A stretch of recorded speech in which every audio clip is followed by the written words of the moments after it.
Hello everybody, in this video I'm going to show you how to take a screenshot on Windows 11. It's very easy and there are a couple of ways to do it.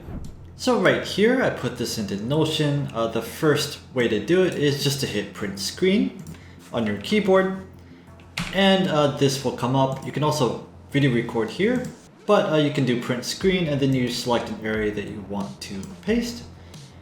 And it does this, and you can do Control V and paste it into whatever software that you want.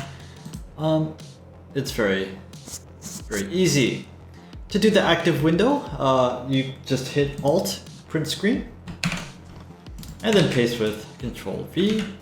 You can save the full screen directly, pressing Windows key and the print screen key.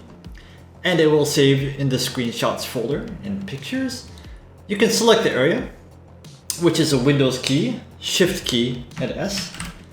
And again, it's the same as this, but you can drag and this will come up, and then you Control V and you can paste it.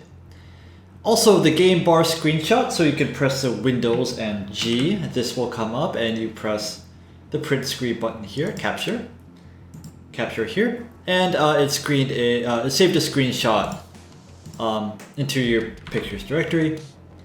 And of course there's a snipping tool, so you can search for snipping tool and this will come up. It's basically the same tool, but yeah, you go like this, you go like this, yeah, you go like this, and you click and drag, and then you Control V to paste, and that is it. That is how you capture your screen on Windows. Thank you very much. If this was helpful, leave the video a like.